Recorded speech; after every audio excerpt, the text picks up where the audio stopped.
काय चाललंय काय म्हणते म्हैस? का ना बघा गाभा नाही सध्या. काय यंदा लय नुकसान झालं बघ सोयाबीनचं. अरे जवळ राणा दादा आहे का तर 100% नुकसान भरपाई मिळेल. बघतो लिहून घे. बाकी बघा रामभाऊ, खायला बाप गेला मरून, पोरग इथं पाचा पाचा थुकत गेम खेळत बसली.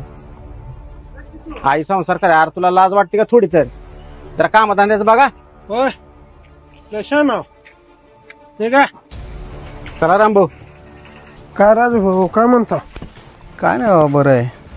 काय ते जेवण राहून ते रामभाऊ सारखं माझ्या मागे किरकिरीच असते. सुपारी खायलो सुपारी खाऊ नको, मग गेम खेळायला लागलो गेम खेळू देना गेले ते सारखं किरकिर किरकिर किरकिर त्यांची. आणि त्या राणा दादाचे गुणगान या दोन गोष्टीशिवाय माझ्या मागच काहीच बोलत नाही. आता कसं बोललास मुद्द्याचं? आपल्याला जसं मतदान आलं का ना, तुम्हाला माहित आहे जसं तुम्ही म्हणसाल तशी पूर्वदशा आहे आपल्या. राणा दादाला तर आपण चुकून मतदान टाकलं. चल तुला ह्या गोष्टी सुपारी सारखं. अरे जेव की गुडू, किती वेळ बसतो असाच गेमच्या नादात? जेवण्यावर सुद्धा लक्ष नसतंय तुझं. होय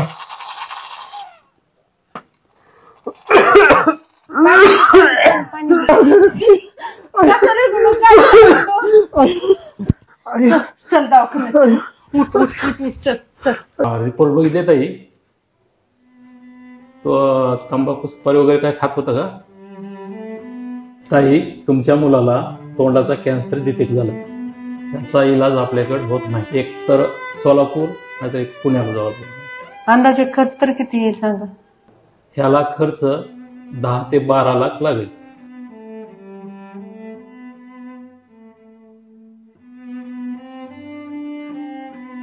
हा जेवणराव, हा रामभाऊ बोल की.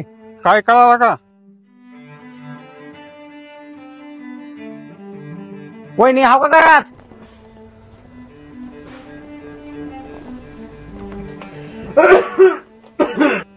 काय म्हणले डॉक्टर? काय म्हणले? काय रक्ताची उलटी झाली ती सकाळी दवाखान्यात नेलं. डॉक्टर म्हणले ह्याचं ऑपरेशन करावं लागेल, 10-15 लाख रुपये खर्च लागेल म्हणले. आमच्याकडे तर रुपया नाही. काय करावं आता आम्ही? काय करायचं आता? देव काळजी करेल ती करेल बघा. देव ठेवेल तसं राहायचं आपल्याला. काय करील ती देवच करील. वहिनी देव तर तुमच्या घरातच आहे. उद्या सकाळी आपल्याला मुंबईला जायचंय. आपल्या गुड्याला नीट करून आणायचंय.